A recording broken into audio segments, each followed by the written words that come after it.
vou gravar no próprio computador e amanhã eu já subo para o YouTube.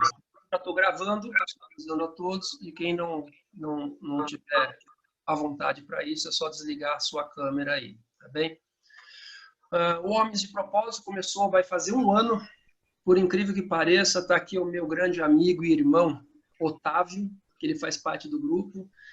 No dia 10 de setembro de 2019, nós começamos o primeiro encontro. Tive grande apoio da Mônica, né? O Salazar também depois, de grandes amigos que foram me auxiliando e ajudando, e esse movimento já está fazendo um ano, e já está surgindo convites para ampliar isso daí, com outros grupos de homens, inclusive. Eu acho que daqui a pouco vamos ter novidades também. Então, no dia 10 vai fazer um ano, o que era uma roda de conversa, lembra, Otávio? 5 pessoas, nós já chegamos a 50 pessoas, hoje não tem mais fronteira, eu acho que essa que é uma beleza do mundo digital. Eu acho que nós não vamos mais retroceder disso e somente ampliar. Então, é um movimento entre homens, né, para a transformação do masculino e autodesenvolvimento. A cada dia que passa, eu vou pensando, revendo aqui as minhas coisas, porque mais mulheres estão chegando também. Então, eu já estou colocando, inclusive, que é um movimento entre homens e mulheres para o autodesenvolvimento e aí uma transformação para uma cultura de paz, colaboração, né, cooperação e de mais consciência. Estou elaborando, mas o coração está batendo por aí. Alguns encontros do Papo Aberto nós fazemos exclusivos só para homens, outros entre homens e mulheres, e esse aqui, por exemplo, onde nós temos um convidado, né? O convidado hoje é o Rodrigo, que de primeira aceitou. Rodrigo, cara, o Beto, quando falou, ó, Vlamir, eu passo o contato do Rodrigo, mas eu não sei se ele vai ter agenda, não. Eu falei, tá bom, não custa, né? Eu vou pedir. E aí, de prontidão, né, se disponibilizou o Rodrigo, que tem aí uma experiência fenomenal. Aí eu vou deixar para você mesmo se apresentar, tá, Rodrigo? Por mais que muitas pessoas já leram lá no Fly e coisa e tal, mas eu vou deixar para o Rodrigo falar sobre um tema que, queira ou não, tem alguns temas que são mitos, né? São tabus. E para mim também falar de dinheiro é um tabu.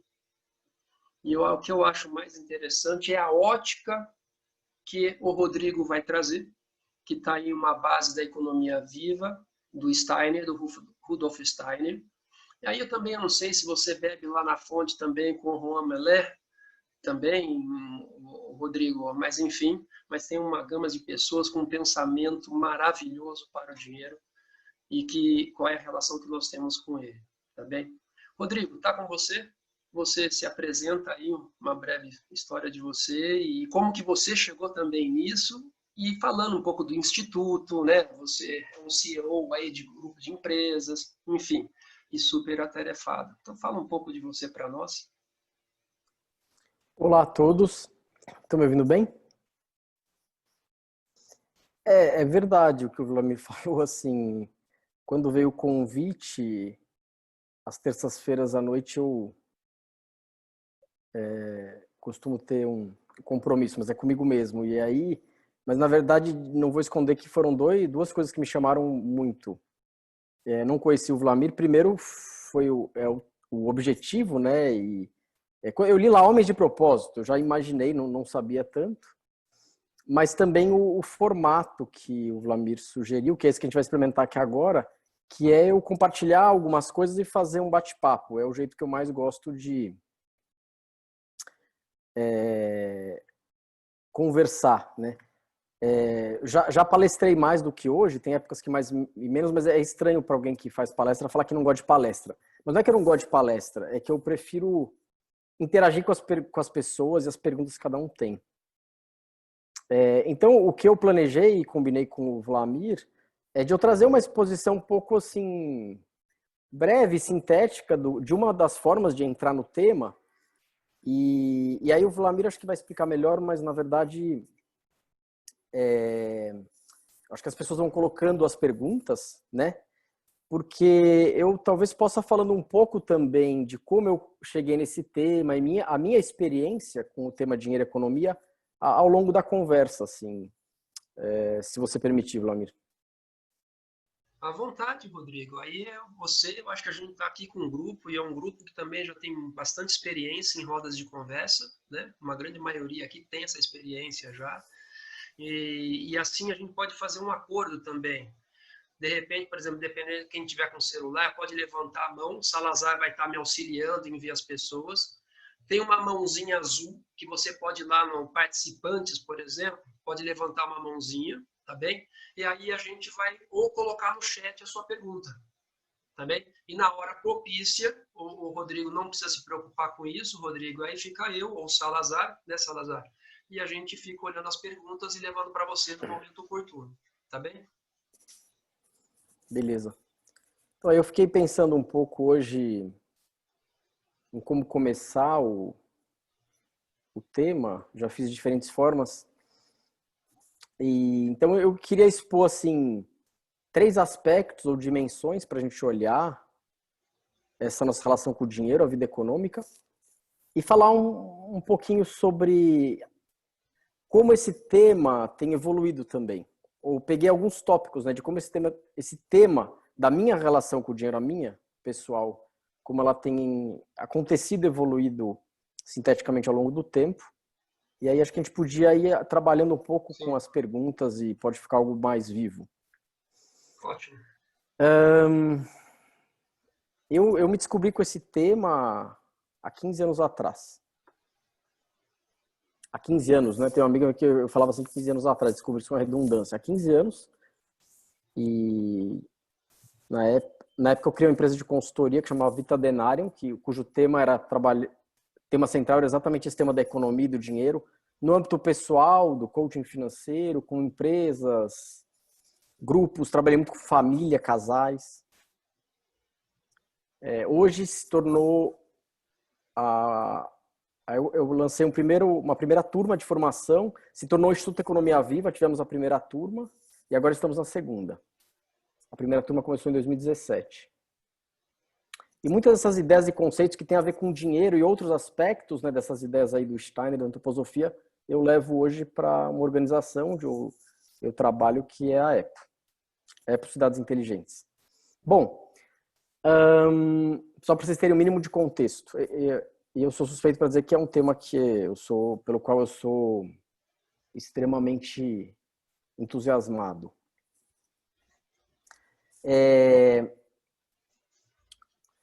Uma das coisas que eu busquei logo no começo, quando eu comecei a atender as pessoas e trabalhar com esse tema, eu busquei entender assim, como é que a gente podia olhar de uma forma mais integral esse tema, né? E só um parênteses, o Vlamir falou sobre fontes, né? Olha, eu tenho uma grande base mesmo que é na antroposofia, no Steiner. Agora, eu me baseio, assim, eu gosto muito da obra do Newton Bonder, que é um rabino brasileiro. Ele tem a Cabala do Dinheiro, que é incrível, Ter ou Não Ter Essa Questão. Aí tem muitos outros autores, William Bloom, e na verdade todos eles me levaram a eu mesmo buscar uma forma de percepção e de ação mais consciente. E para ser bem honesto, todo o trabalho que a gente faz na Economia Viva que eu faço é buscar isso, onde você encontre o seu ponto, né? E o seu eu nessa relação. Falando assim é um tanto quanto simples, mas a essência é essa mesma. Aí voltando, né? Então, tem uma forma da gente olhar isso em 3 aspectos ou 3 dimensões, que às vezes no mercado, por assim dizer, elas estão separadas.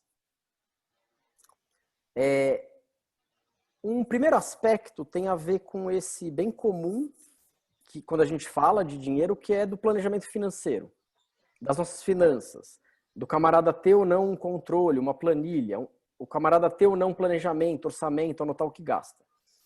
E aí eu queria falar desses 3 âmbitos, esse é o primeiro, e falar das polaridades que a gente tem de relação, os extremos.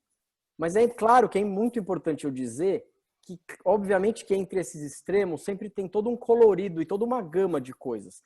Às vezes a gente descreve os extremos porque você consegue se situar em algum lugar desses extremos, como se fosse uma régua, assim, ó, e você está em algum lugar nesse entre.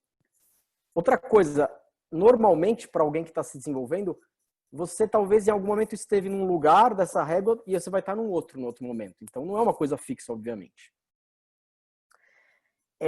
Falando desses extremos ou dessas polaridades, eu diria que tem dois extremos na nossa relação com as finanças, com o planejamento financeiro. Um é aquele camarada que ele entende que, assim, o mundo vai se encerrar na planilha do planejamento financeiro. E tudo vai acontecer lá. E isso pode gerar um excesso de controle, né? Isso pode estar até num nível maior ou menor de obsessão. E tem outro camarada que a desculpa é assim, essa coisa não é tão importante, às vezes até uma possível argumento humanista ou espiritualista, né? Mas no fundo, vou falar bem a real para vocês, o que está por trás é um negócio que começa com P, chama preguiça. Falar, não, é simples assim? É simples assim. Mas por trás da preguiça, provavelmente tem um medo, que você fala assim, cara, olha, eu já atendi muita gente endividada. Eu não vou esconder que teve um casal que eu falei, meu, não tem conserto para esses caras. Claro, eu não falava isso. E tem. E é incrível o poder de você entrar em contato com as suas finanças. De você olhar um diagnóstico financeiro e poder planejar. Então você tem esse extremo assim de um excesso de controle nenhum. E qual que é esse ponto de equilíbrio que eu descobri? É a gente descobrir que, na verdade, o planejamento financeiro ele é mais do que uma ferramenta de controle, é uma ferramenta de desenvolvimento. E aí o que eu descobri, e eu já vi pessoas assim que falavam, Rodrigo, eu nunca imaginei que eu nem conseguia encostar nessa ferramenta, nessa planilha. Eu detesto isso. E tô adorando. Por quê? Porque a pessoa percebe que essa é uma ferramenta para a pessoa se aproximar dos seus sonhos. E antes do planejamento, do orçamento, vem o diagnóstico, onde você descobre uma infinidade daquilo que mostra muito do que a gente é, como se fosse um espelho, ok? Eu poderia falar mais, mas a gente pode deixar para esse bate-papo. Então, tudo isso está nesse âmbito das finanças. O termo técnico correto seria contabilidade. Ocorre que no Brasil, seria o accounting do inglês. No Brasil, a gente entendeu que contabilidade é o que o contador faz porque a gente é obrigado para pagar ou não imposto. Ok, então como pode gerar essa... Isso seria o termo semântico correto. Como pode gerar essa confusão? Então eu estou chamando aqui de finanças, mas na verdade é o ato de contabilizar, ok? Que você pode anotar teu fluxo de caixa, ter um diagnóstico e o planejamento, o orçamento. Isso está mudando no Brasil, desde que a gente tem uma moeda mais estável, mas o número de pessoas que planejam, o que inclusive conseguem reservar dinheiro, ainda é muito baixo da totalidade. Tem um segundo aspecto.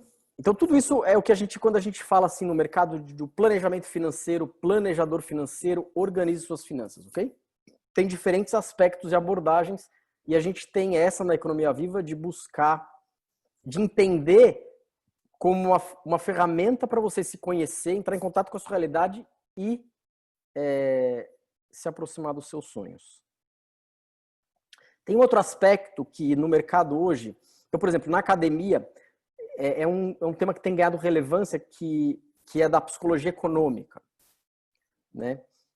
A neuroeconomia tem estudado essa questão do comportamento econômico, finanças comportamentais. Hoje, muitas vezes, você vai fazer às vezes uma aplicação assim, conservadora no banco, o cara pede para você, vocês devem ter visto, para você preencher um formulário, porque ele quer entender o seu perfil financeiro, né?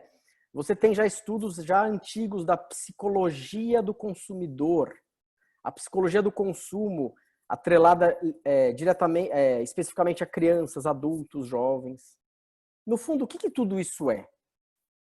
Tudo isso, tudo que o mercado já descobriu é que essa ideia da corrente clássica de que o ser humano é um ser na economia consumidor racional, que na verdade na prática não é definitivamente. Nós tomamos nossas decisões econômico-financeiras diárias baseado em aspectos altamente emocionais, ligados ao modelo econômico que a gente aprendeu, a nossa biografia, a genealogia, a nossa árvore familiar. E quanto mais inconsciente, mais esses fatores influenciam nossa relação com o dinheiro. Eu chamo esse aspecto todo... essa dimensão, assim como tem a dimensão das finanças e da contabilidade, da nossa relação com o dinheiro. É como se a gente fosse investigar a relação que a gente tem com alguém. E esse alguém é o dinheiro. É claro que se eu contar o segredo do final, eu já digo que você vai descobrir, na verdade, que tudo que você projeta nessa relação com o dinheiro, ou aquilo que você sente, ou pensa, ou deixa de pensar sobre o dinheiro, diz sobre você mesmo. É tanto que um mesmo evento econômico, uma mesma situação econômica, que envolveu lá, por exemplo, N pessoas, já vi isso muito acontecer em família, ela tem um impacto diferente em cada indivíduo, porque tem a ver com as crenças daquele indivíduo, tem a ver com a biografia daquele indivíduo, com os anseios, né? Na economia viva a gente tem várias formas de buscar entender essa relação com o dinheiro. Então você tem os estilos financeiros, as crenças que a gente tem em relação ao dinheiro. A gente olha muito para a biografia de cada um com dinheiro. Essa história da árvore familiar, da genealogia do dinheiro, é muito impactante. Na época me levou até a estudar constelações familiares e fiz a formação como uma ferramenta de apoio. E aí também muito se poderia falar sobre isso, e não sei se é o único ponto de vista dos extremos, das polaridades, mas é um que a gente pode que eu queria falar aqui, que inclusive é muito bem sintetizado, foi a vez que eu vi isso melhor sintetizado num livro cujo nome é exatamente o nome dessa live, que chama A Alma do Dinheiro, que é The Soul of Money. A gente não tem ainda em português, que é da Line Twist, que é uma preciosidade. Então é outro lugar. Então, na verdade, eu bebi assim, acho que busquei sempre de diversas fontes. E dentro desses extremos, né, na relação com o dinheiro, eu poderia dizer assim, que num extremo tem esse impulso da alma, né, como a gente está falando aqui da alma do dinheiro, de assim, e uma crença que pode ser consciente, ou pode ser inconsciente, ou semiconsciente, do tipo assim, ó, o mais nobre na relação econômica da nossa vida é o voto de pobreza, né? Então, como tem algum mal na riqueza, então a pobreza, eu posso até estar ou não satisfeito, mas... E aí essa crença profunda na escassez. E não só como medo da falta, que a gente é muito comum de ter esse medo da falta, né, de hoje, no futuro, mas da escassez como algo mais nobre. No outro extremo, né, e aí assim, alguns comentários sobre essa polaridade. E assim, o dinheiro, ele é a causa de todos os principais males que tem na humanidade. Ocorre que um dia eu estava na faculdade e eu percebi algo que eu nunca mais esqueci, e que é muito simples, que o dinheiro não tem vida própria. Eu me dei conta que o dinheiro não acorda de manhã assim, nervoso, e falou, hoje eu vou fazer um monte de maldades. Mas a gente pensa isso às vezes, o dinheiro sozinho circulando. Você fala, não, Rodrigo, mas eu sei que teve aqui um empreendimento do lado do meu bairro, ou um lugar que fecharam e foi por uma visão econômica. Eu falei, tá, mas eram seres humanos movimentando o dinheiro. E talvez, eu já sei de caso que não deixaram, porque os caras foram lá na porta e falaram, você não vai fechar aqui. Então, assim, que seja na nossa atividade ou na nossa passividade, o dinheiro não tem vida própria. Isso, ele pode ter uma força, uma energia, uma alma, mas o dinheiro foi inventado pelo ser humano e para servir a necessidades humanas, né? Tem uma brincadeira também numa charge que eu vi que é assim, o camarada, claro que tem outro extremo também, tá, gente? Então eu tô aqui fazendo provocações. É uma charge que o camarada fala assim, ó, dinheiro não traz felicidade. Aí ele fala assim, me dê o seu e seja feliz, né? Porque se o dinheiro... Então, a provocação aí é tipo assim, ele em si vai me trazer infelicidade, né? No outro extremo, o camarada fala, olha, cara, eu até sou feliz, ou o cara fala, eu sou muito infeliz, ou eu sou feliz, mas é só quando eu tiver tal coisa ou tanto dinheiro que eu vou ser feliz. Então, e a principal razão da felicidade, da infelicidade é o dinheiro. Então, e eu só vou poder ser feliz, inclusive ajudar outros quando eu tiver dinheiro. Sendo que o cara nem também definiu quanto que ele precisa ganhar e quanto ele precisa ter reservado. Então também é um negócio que pode nunca resolver. Na cabeça e na vida daquele sujeito. Muito poderíamos falar ainda então nesses extremos. E o que está no ponto de equilíbrio, no meio dessa situação da nossa relação, é um conceito acho que de forma muito assertiva, trazida pela Line Twist nesse livro Alma do Dinheiro, que ela chama de suficiência. Eu costumo dizer que suficiência, na verdade, é um estágio de consciência prático e reflexivo e alcançado e refletido na nossa relação com o dinheiro. Mas aí eu vou deixar esse ponto, essa suficiência, que é esse conceito que ela traz, como uma curiosidade aí, se tiverem.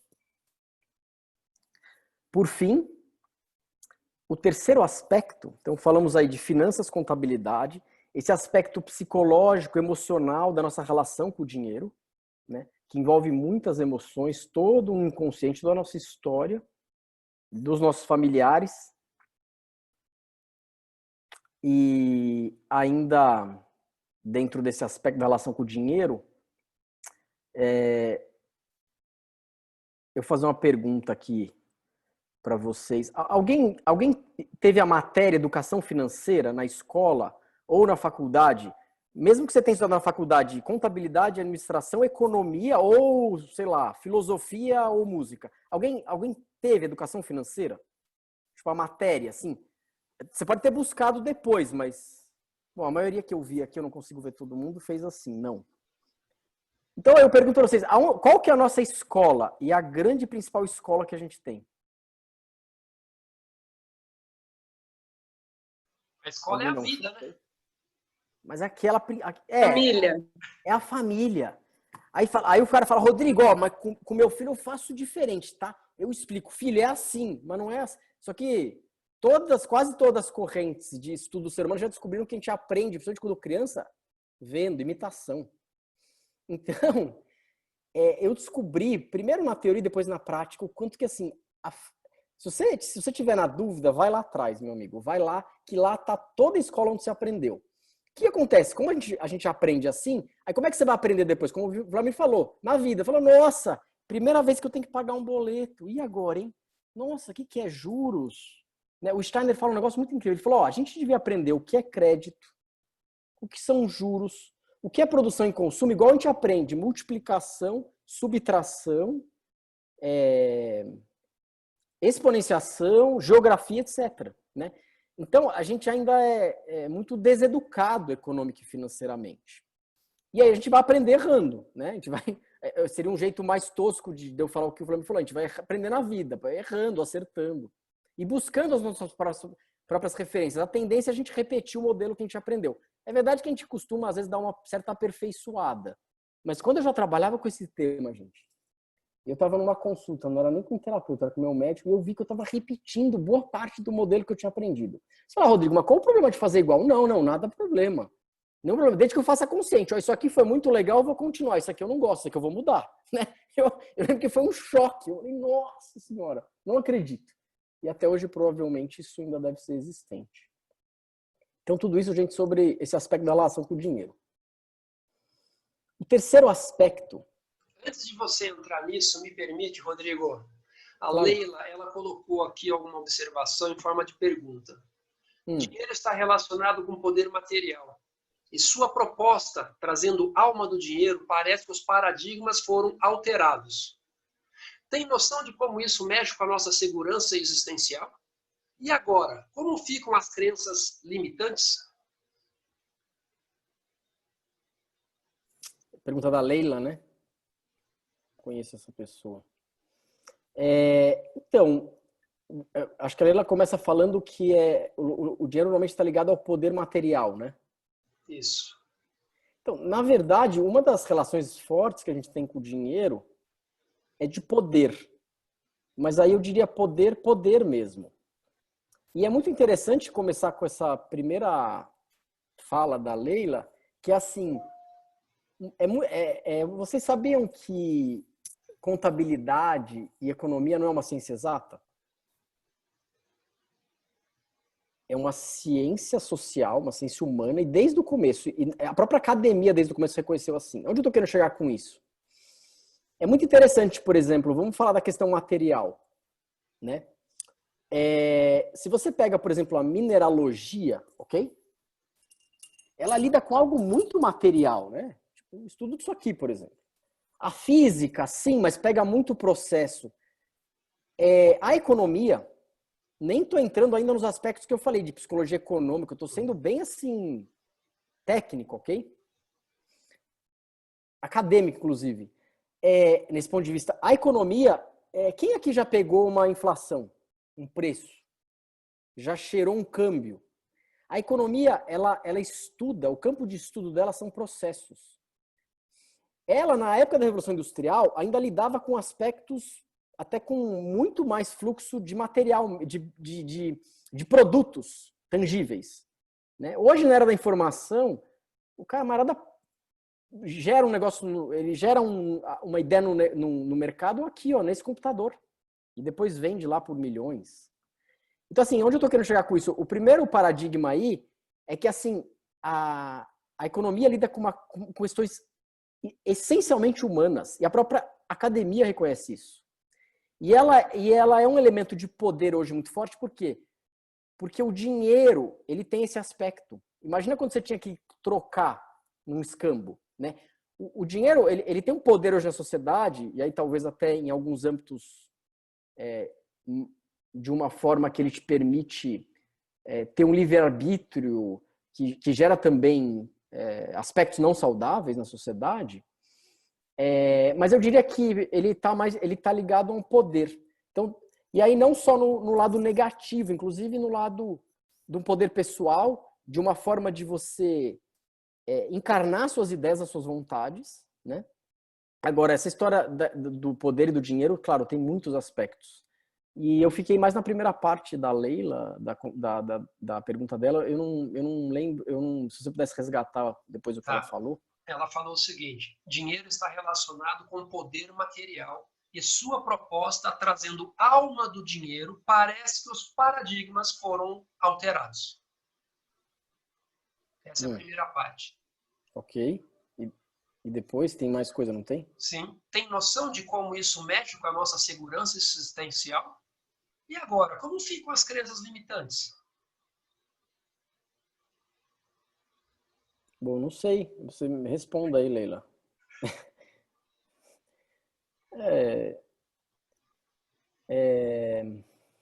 Então, eu comecei falando dessa coisa material, porque exatamente eu acho que, no fundo, não é material. E mesmo o próprio dinheiro, né, ele em si é um fluxo e talvez um número que tem lá na conta bancária, inclusive o máximo que você poderia ter de matéria seria o papel moeda, que tem reduzido, né, hoje talvez um cartão de crédito, mas eu diria que o que a gente está descobrindo, se eu entendi a provocação da Leila, é que na verdade ele é um...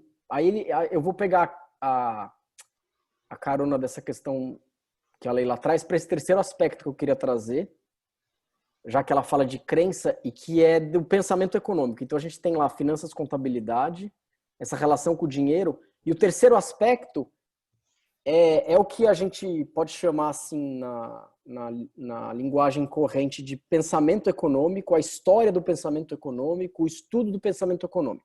Então eu poderia ir para uma abordagem que não é a que eu vou fazer aqui, de inclusive, sei lá, a gente poderia pensar quem foram os pensadores econômicos, as polaridades, que é do neoliberalismo, do marxismo, mas eu queria trazer para um aspecto mais próximo, muito pessoal nosso, do que é um possível ponto de vista dessas polaridades, né? E aí eu diria que alguns, e isso também pode ir se modificando ao longo do tempo, e a gente pode às vezes pular de uma polaridade para outra, de um extremo para outro, é assim, podem enxergar o dinheiro como obra do diabo. Exatamente um pouco conectado com o que eu trouxe antes, assim, né? E aí você parte da premissa de que ele tem vida própria, e quase que assim, e ele é a razão. E ele pode ser muitas vezes uma desculpa, inclusive para o que você faz ou deixa de fazer, né? Pegando um pouco no paradigma, na provocação que a Leila trouxe, ou como compreendo a provocação dela, né? Então, tem pessoas que também colocam o dinheiro assim como a razão principal de não fazer aquilo que a pessoa quer, o sonho dela. Você fala, Rodrigo, isso é fácil para você dizer, né? E a gente precisa pagar a conta. Eu falo, sei, gente. Mas aí fica a provocação, mas o quanto isso pode... Você já pensou o quanto isso é facilmente... É um argumento muito fácil de usar, mas assim, ele é... você pode ter um plano, você pode pensar passo a passo, mas a vida inteira eu posso colocar isso como uma razão. Né? Rodrigo, eu tenho família para criar, eu também tenho. Né? Então, contando um pouco quando eu decidi trabalhar com isso, no começo foi difícil pra caramba. E as pessoas nem entendiam o que era. E eu lembro que... Porque não era só o aspecto do planejamento financeiro. Eu lembro que um dia eu estava comentando com um camarada e ele falou, puxa, que legal. Um dia eu queria fazer uma faculdade de economia com esse olhar e tudo. Ele falou, agora, o que você tem feito assim para viver? Eu olhei e falei, é isso. Eu falei, não, é isso. Não é um trabalho... Eu estou fazendo isso. E como é que tá? Eu falei, tá difícil, né? Desculpa o palavrão de tá foda, mas assim, é isso que eu estou fazendo. Então, assim...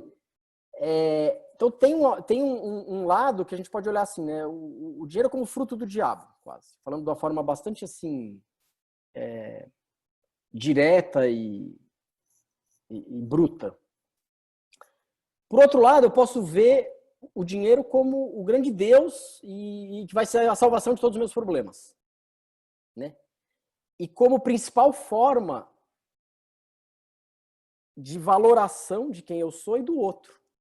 E é interessante que eu vou tentar demonstrar aqui como que a gente pode ir, como eu falei, de um extremo para o outro.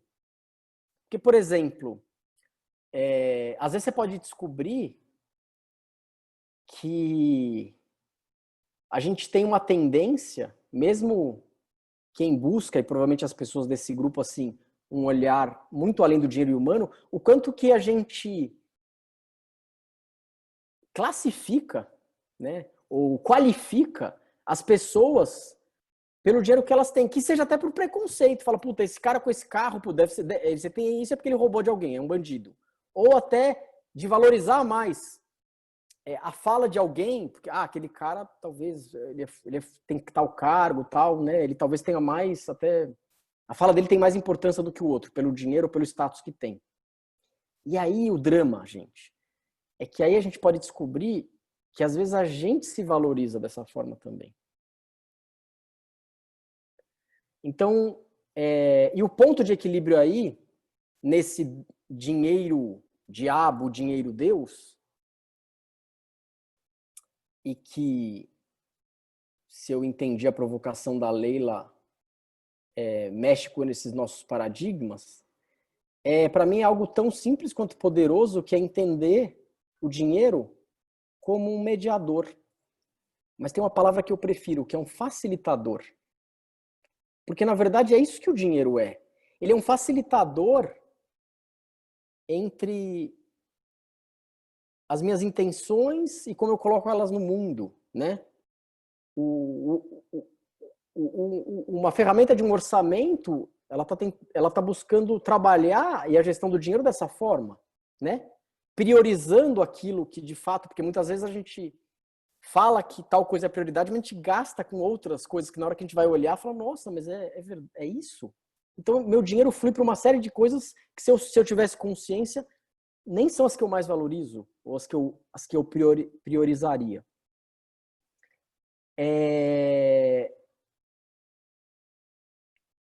E aí, assim, Rodrigo, você está dizendo que o dinheiro é um facilitador. Mas e o cara que está ferrado, em dificuldade financeira? Eu posso dizer hoje, sem nenhum medo de errar, o quanto que eu já acompanhei N pessoas, empresas e famílias em situações de dificuldade financeira e o quanto isso foi um crescimento não só econômico e financeiro, mas um crescimento pessoal. Porque tem uma fase do trabalho que você vai entrar em contato assim, o que é esse diagnóstico não só financeiro, mas qual é o padrão de comportamento, qual o padrão emocional, psicológico, eu diria espiritual, e desse pensamento, né? Para fechar essa parte, então, do pensamento econômico, a gente poderia falar disso de uma forma muito teórica, mas o meu interesse sempre foi assim, essa é a parte talvez mais difícil, gente, qual é a lógica de pensamento que eu uso para as minhas decisões econômicas, para o meu planejamento econômico-financeiro, para decidir se eu vou ou não fazer aquilo, né? E aí agora eu queria abrir um pouco, mas só dizer assim, eu fiquei pensando hoje um pouco Poderia ficar uma história longa, mas alguns pontos centrais que foram muito importantes na minha história com essa alma do dinheiro, com esse tema do dinheiro.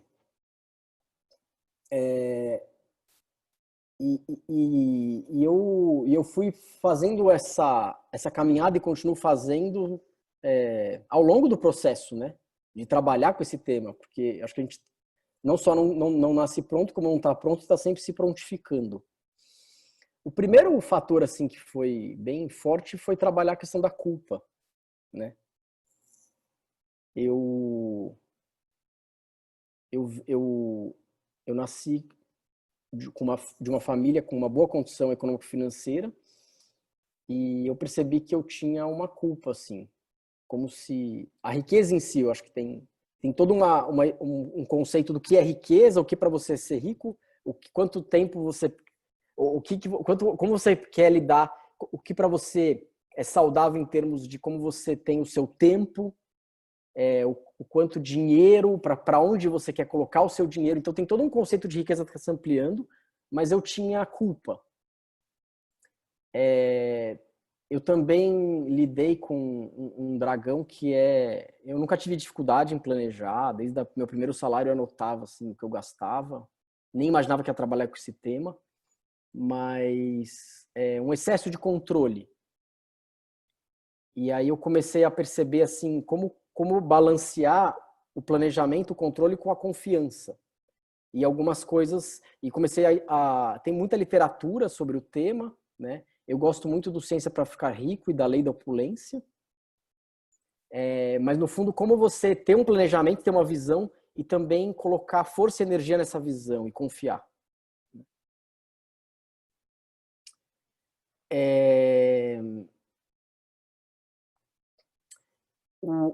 Um grande dragão, né, e que atinge acho que boa parte dessa alma coletiva do dinheiro na humanidade é o medo da falta, né? E tem uma coisa interessante que eu descobri com a prática, atendendo as pessoas, é que assim, você pode imaginar, ok, mas assim, quando o camarada está numa condição melhor do que ele está hoje, ou que ele almeja, ou ele está muito bem, ou tem muito dinheiro, lembrando que muito ou pouco dinheiro é uma coisa muito relativa, tá, gente? Você pergunta para um cara, quanto que é muito dinheiro? Ele fala, cara, se eu ganhar 10 mil por mês é muito. O outro fala, puta, 10 mil, cara, eu ganho 50, eu preciso ganhar 200. O outro fala, cara, 5 milhões é muito. O outro fala, cara, para mim são 3 bilhões. Isso, na prática e tecnicamente, é completamente subjetivo. Mas vamos dizer que eu falo, eu já sei como matar esse problema, Rodrigo, tá fácil. Vamos fazer o planejamento e a gente chega lá.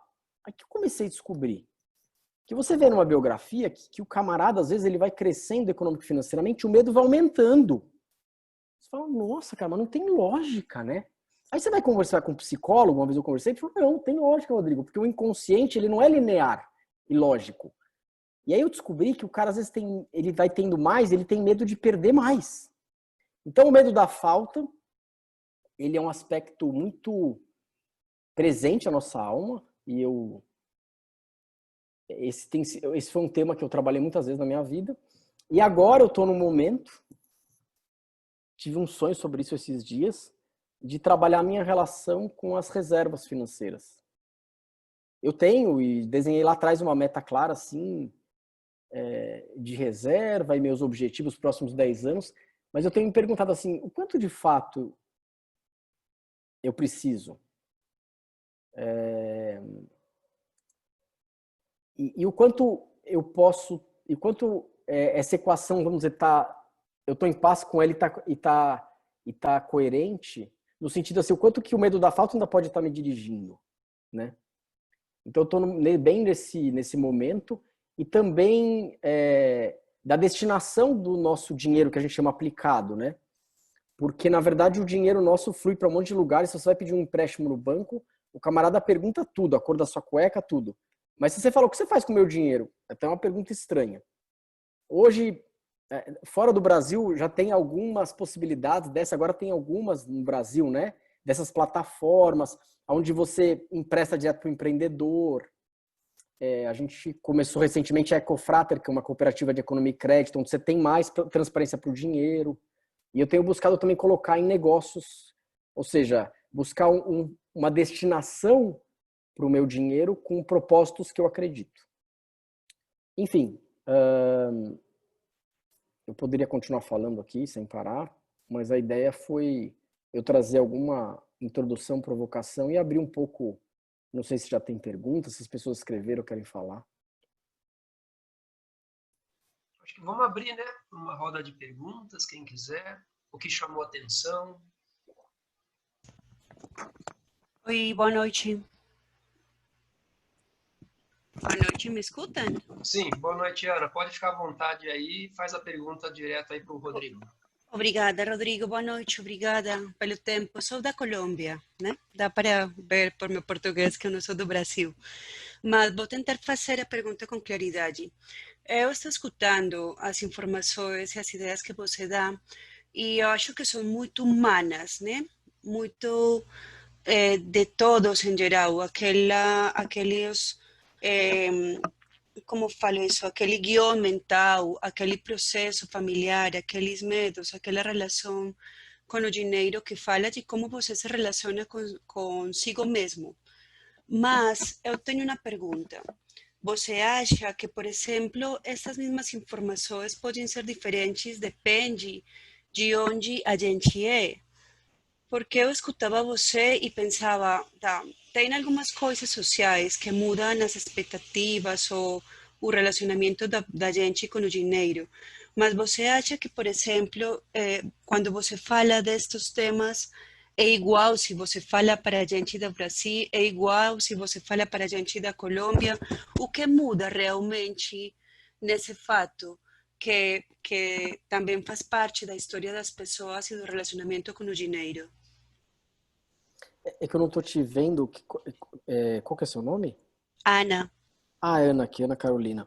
Tá, Ana, a sua pergunta, ela tá mais focada nas diferenças culturais, assim, nacionais de países? É isso. E Ou, como feita ou esse também, por exemplo, relacionamento? de classes econômicas, por exemplo?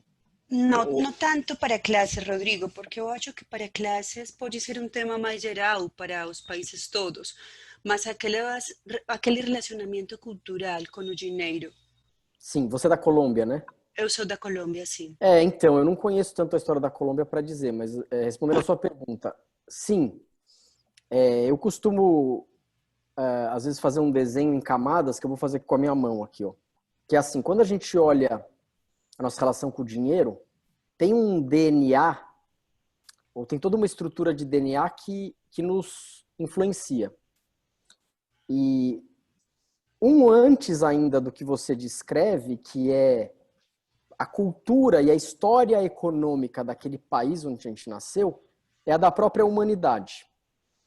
Então tem toda uma história da humanidade, e aí diferentes correntes dão diferentes nomes, o Jung chama de inconsciente coletivo.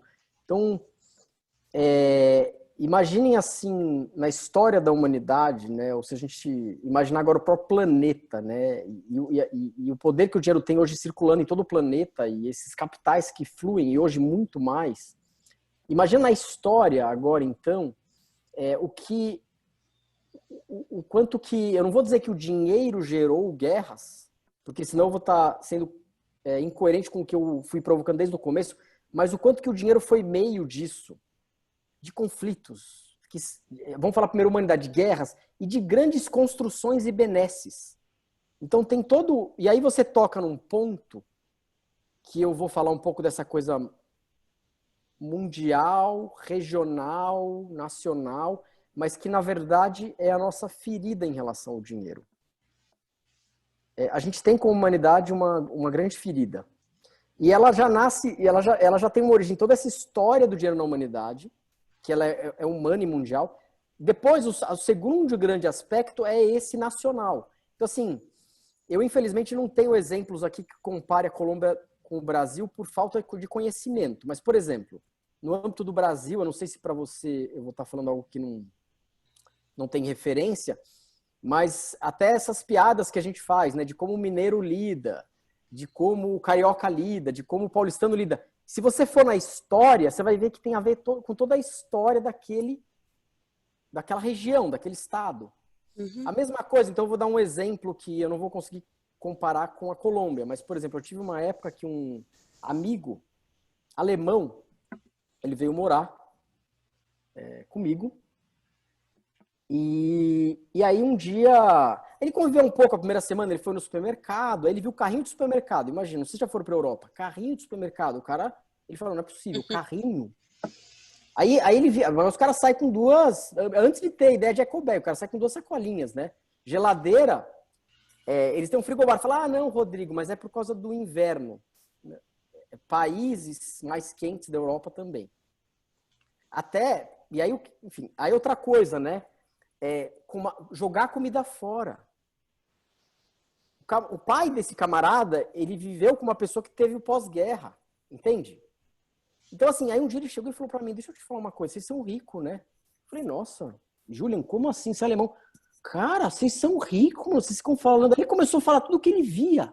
Eu falei, olha só. Aí, por exemplo, eu não sei a história da Colômbia, eu poderia, assim, falar N exemplos, mas eu vou dar poucos aqui. Por exemplo, vocês sabem por que o brasileiro ainda tem... tá diminuindo. Por que a gente tem mania de estocar? Vocês sabem? Não. Por causa da hiperinflação. Eu atendi cliente que falou, Rodrigo, eu não consigo. Eu sei que eu não preciso ter estoque, mas eu vou lá e encho o meu dinheiro em estoque. Por quê? Porque era o jeito. Você comprava em dólar ou estocava. As pessoas estocavam comida. Eu estou te falando, gente, tem países que carrinho de supermercado é surreal. Carrinho de supermercado, entende? Sim. Então, essa própria nossa dificuldade no Brasil, por exemplo, eu não sei na Colômbia, de planejar, de olhar para o futuro. Imagina falar em orçamento na hiperinflação. Você fala, esses caras tão loucos, eles vivem em outro planeta. E olha que interessante, a realidade econômica mudou, mas a cultura demora, porque a cultura atua no comportamento. Aí eu volto para aquela questão, que é o comportamento que o meu avô aprendeu com o meu bisavô, e que meu pai aprendeu com o avô, e que eu aprendi com meu pai e com minha mãe. A cultura, às vezes você pode mudar uma realidade, isso você pode perceber numa família, numa empresa, numa organização. Você muda a realidade, mas a cultura ela não é igual uma chave que você vira, só, tuf.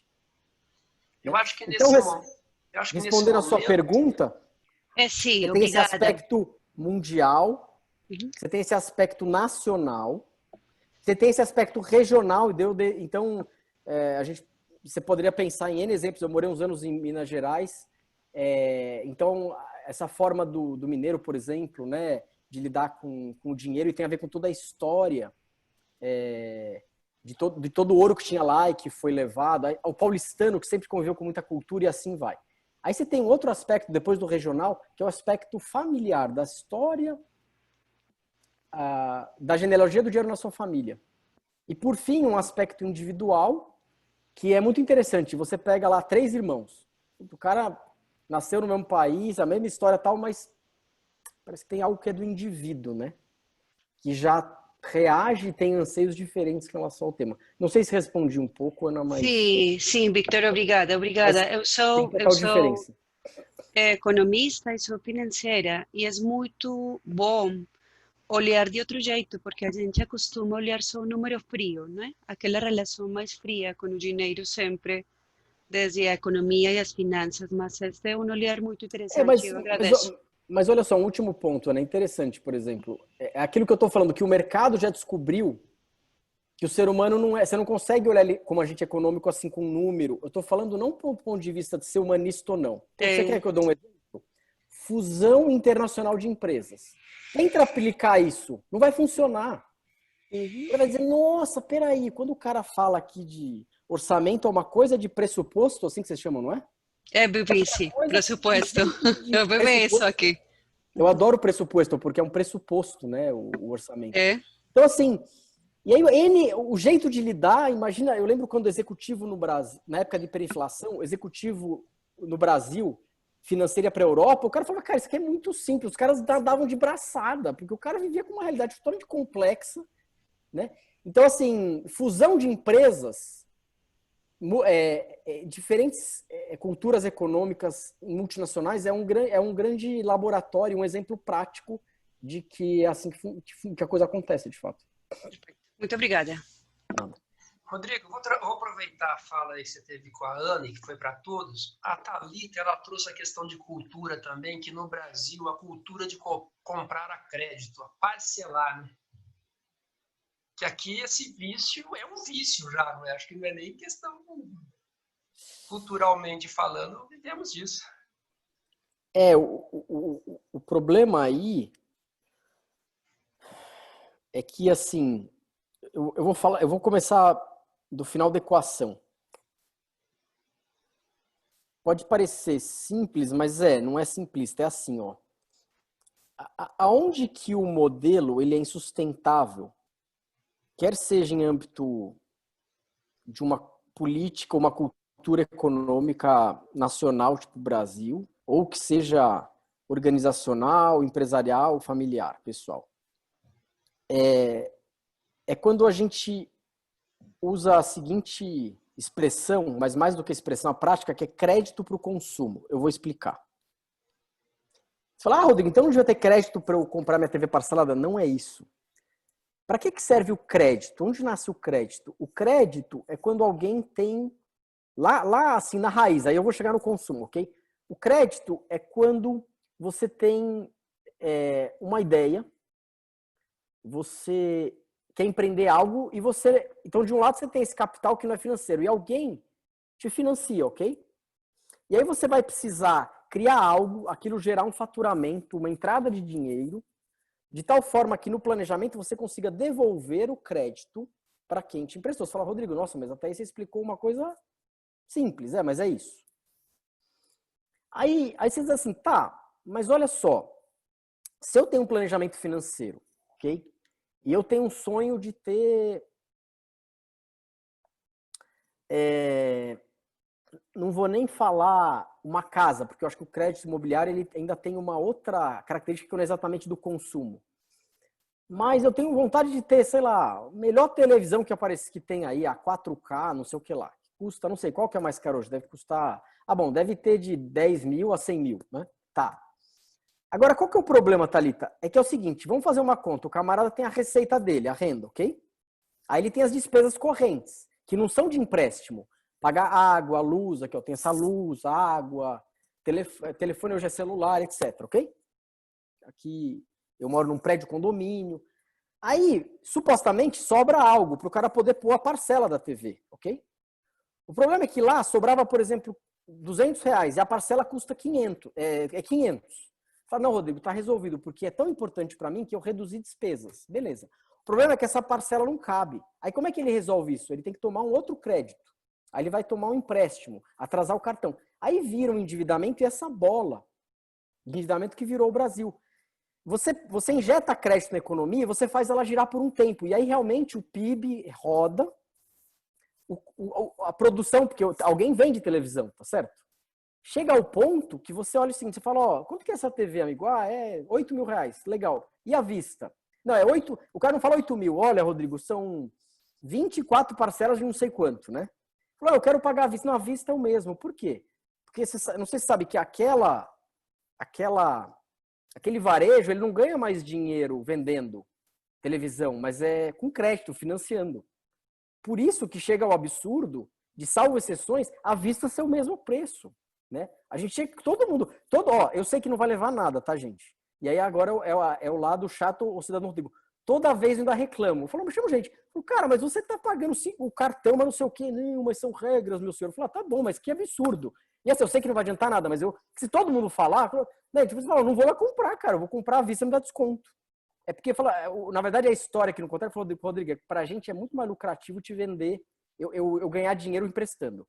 Então, o problema que eu vejo aí, Thalita, é o seguinte, quando você leva ao extremo crédito pro consumo, você fala, Rodrigo, poxa, mas você não sabe o que é o cara que não podia ter um carro e agora ele financia. Eu falo, claro, ótimo, cara, desde que caiba no orçamento do cara, porque senão ele vai logo depois ter uma dívida. E aí eu sei o que é, o cara vai ficar preocupado, vão tomar o carro do cara, isso vai afetar a vida dele, e não é só a vida financeira. Então, assim, como é que a gente tem um crédito consciente?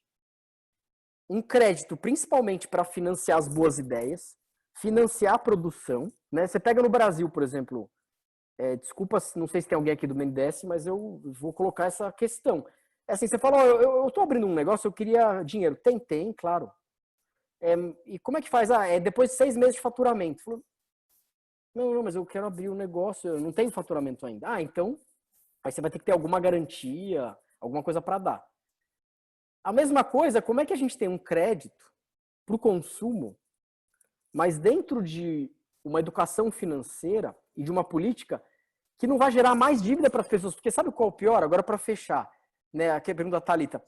Você fala, ah, não, Rodrigo, mas pelo menos agora as pessoas têm acesso, né? Tá, só que quando o cara depois está endividado, ele vai lá passar o cartão, não passa, porque o nome dele está no Serasa, ou porque ele está no rotativo. Então ele tem essa felicidade, vamos dizer assim, num curto prazo, entendeu? Porque depois ele tem um monte de preocupação. O problema que eu vejo é essa política levada ao extremo do crédito para o consumo. E por fim, o crédito ele deve servir para o consumo também, mas principalmente para fortalecer as atividades econômicas e todas as novas e boas ideias que estão para surgir. E às vezes no Brasil a gente essas às vezes ainda são os negócios que têm mais dificuldade ao que a gente chama dessa acessibilidade ao crédito. E por isso essas novas assim iniciativas de fintechs e plataformas que tentam conectar diretamente o investidor, aquele que tem o dinheiro disponível, a esses negócios, né? Não sei se isso respondeu um pouco, Thalita, mas enfim, é um tema com mais meandros, mas é como eu vejo. Eu vou aqui para Sérgio, vai falar, Salazar? Na realidade, de trazer uma questão da Aline, que ela pergunta, Rodrigo, se você pode comentar algumas dicas para romper com o pensamento de escassez, medo da falta constante, e que também engata com a pergunta do Ney, que é como trabalhar as crenças negativas em relação ao dinheiro, que vem dos ancestrais, da primeira infância, né? É entrar exatamente nesse sistema de crenças que vem, como você bem colocou, pela nossa ancestralidade, pela nossa genética, pela psicologia, pela cultura, né? Como sair dessa roda e dessa mentalidade de escassez para uma mentalidade de abundância. E hoje tem muitos autores que tratam disso. Agora, trabalhar isso é o grande desafio, né? O que você recomenda para as pessoas que perguntaram e para muitos de nós que também certamente podem ter interesse nessa questão de mudança de crença em relação ao dinheiro? Tá. Eu pensei aqui em falar 3 coisas. A primeira, eu vi que a Renata Pereira está aqui, ela é muito estudiosa também desse tema, talvez falaria até melhor que eu, que é quando eu citei aquele livro da Line Twist, né, A Alma do Dinheiro, e que ela fala desses 3, acho que ela chama de mitos tóxicos. Eu chamo dos 3 mantras.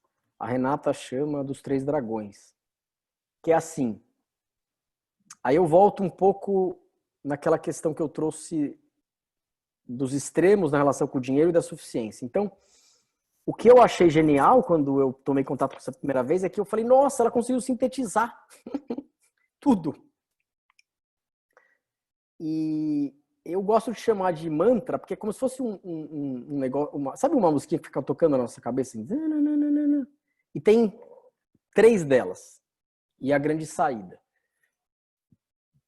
A primeira, imagina que tem uma música falando assim pra gente, ó, não há suficiente, não há suficiente, não há suficiente. Não há suficiente de dinheiro, de tempo, de sexo que eu faço, do que eu quero ter. E aí, você fala, Rodrigo, tá bom, mas aí é só você pôr uma meta e aí você chega naquilo e aí vai estar suficiente. Não, mas a experiência real, isso na teoria, não mostra isso, gente. É porque você tá numa musiquinha e o fato de eu, sei lá, tenho esse tanto de água e colocar mais, não vai mudar a musiquinha. Eu preciso mudar a música. E aí, a gente pode ficar numa história de medo da falta e de não há suficiente a vida inteira. No outro extremo, que é o jeito, às vezes, de resolver, mais é melhor. E aí não é que menos é melhor, porque senão a gente entra naquela outra extremo lá, assim, o mais nobre é o mais pobre, né? E você tem pobreza financeira, pobreza de espírito, em todos os níveis. Mas aqui falando do lado econômico. Então, mais é melhor. E aí a gente pode entrar também numa obsessão, né? E que você nunca chega num ponto onde é suficiente. E aí ela traz esse conceito lindo que é da suficiência, que para mim também ele não é, na verdade é importante entender que para mim essa suficiência ela se aproxima de um fluxo de prosperidade, que também não é sinônimo de abundância. A abundância é sempre um estado, e a prosperidade ela sabe lidar com a escassez e a abundância. Porque você pode passar. Teve gente nesse momento aí que teve que se adaptar ao momento de Covid. Alguns sofreram mais, outros menos com isso, né? Tem pessoas que podem ter ficado com muito medo, mesmo que, no fundo, talvez você olhando de fora, não, esse cara não tem o que se preocupar. Então, esse é o primeiro aspecto, é um pouco mais teórico, mas acho que ele ajuda a organizar essas três macro crenças, e eu não falei da terceira ainda, que é o seguinte. Então, a primeira não há suficiente, mais é melhor, e aí, aquele exemplo que eu dei, que a gente pode dar sempre a desculpa do dinheiro, que é você não tem escolha. Eu diria que essa terceira, ela, no sentido mais provocativo da palavra, ela fecha com chave de ouro. Então, não há suficiente, mais é melhor, você não tem escolha. Então, eu sei que é ruim, às vezes eu me sinto meio escravo, meio vendido, mas não tem, Rodrigo, não tem jeito, não tem escolha. A vida é assim, o mundo é assim, não fui eu que criei o sistema, é culpa do sistema. Né? E aí, o remédio que ela propõe é esse da suficiência. E aí eu queria talvez falar mais duas coisas e dar um exemplo. Falando de crenças, eu lembro muito de um caso que me marcou, que era uma pessoa que tinha muito potencial, era um profissional liberal, e essa pessoa normalmente passava por estágios assim de grande conquista e depois de perda. E se você for trabalhar nesses casos, você vai perceber que só a abordagem do planejamento financeiro e tudo mais não vai resolver. Ele é necessário, ele é uma das 3 partes lá que eu falei no começo. E aí, foi um dos primeiros casos assim, de olhar árvore familiar, depois tiveram outros, e me marcou, acho que por entender esse padrão. E essa pessoa, nos 2 lados assim, da família, né, do pai e da mãe, os avós, tinham tido conflitos e briga por causa de dinheiro. Um porque tinha muito, vamos dizer, outro que tinha pouco. E aí ela descobriu, e aí isso chega um pouco no outro aspecto que eu queria dizer, que é você tentar chegar o máximo possível nessa crença mãe. Essa crença, é claro que depois ao longo da biografia você vai descobrir que tem outras, mas aquela assim que leva muito outras. E, por exemplo, essa pessoa chegou à conclusão que é assim, dinheiro da briga. Prosperidade e abundância da briga, entendeu? E aí você fala, Rodrigo, mas isso não é possível. Isso está na cabeça da pessoa e o quanto isso vai afetar isso vai afetar a vida prática nesse tanto? E faz, gente. Eu tenho uma demonstração simples para vocês, ok? Uma pessoa ganha R$1.000 e gasta 1.200, ok? Ela começa a ganhar 2.000. Quanto que ela vai gastar? Vida prática, assim. Ela ganha 1.000 e gasta 1.200. Ela foi promovida, começa a ganhar 2.000. Ela vai gastar quanto? 2.400. O Blot escreveu aqui. Você fala, mas não tem lógica, porque o cara ainda podia gastar mais, ainda guardar tempo, porque é todo o modelo, que chama mindset, mental emocional, que dirige minha relação com o dinheiro. E se você olha a vida prática, real, assim, 15 anos que eu trabalho com esse tema, é o que acontece. E o terceiro aspecto eu já citei, uma terceira forma de tentar falar um pouco dessa questão para não ficar só teórica, é isso assim, dentre as nossas crenças limitantes, tem aquela que é a mais limitante. Aí você tem algumas dinâmicas de crença para descobrir a sua história, pegar um momento que foi muito ainda doído, que mexe com essa ferida em relação ao dinheiro. Dei esse exemplo de uma pessoa da árvore familiar.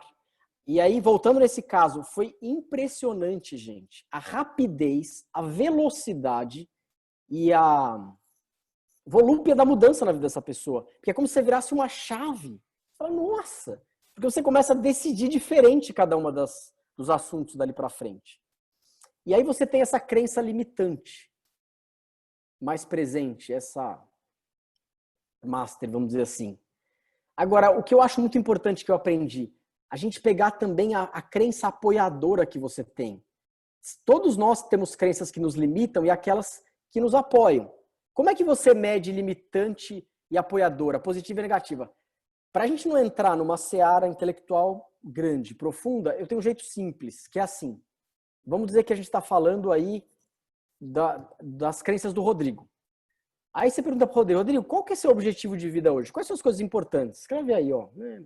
Na vida social, financeira, familiar, pessoal, espiritual. Tá. Quais crenças te aproximam disso que você quer? E quais te distanciam? Ah, eu, por exemplo, para mim, assim, dinheiro é bom, mas é um mal necessário. Ah, mas o que você quer? Putz, cara, eu quero muito ter dinheiro para viajar. Foi bom, mas, cara, assim, né? Então, não sei, poderia falar mais, mas falando sobre crenças, é isso. E uma última coisa que é muito interessante, a gente pensar o poder da crença, não sei se vocês conhecem aquele estudo do Emoto, que ele estuda e fotografa, por assim dizer, as moléculas de água, e é um negócio incrível, porque se eu ponho uma palavra aqui, por exemplo, falta, ela muda a molécula de água, ou se eu ponho uma outra, por exemplo, prosperidade, ou dependendo da música, o lugar que ela tá. Você já pensou, nós somos mais ou menos 70% de água no corpo, e essa quantidade em todo o planeta. Nós somos basicamente feitos de água. Então, o poder e aí tem muitos livros, como disseram, dessa autoprogramação, né? O impacto do que a gente acredita na nossa vida é muito maior do que a gente imagina. Essa história do Emoto aí, os estudos, acho que são uma forma de demonstrar, para mim.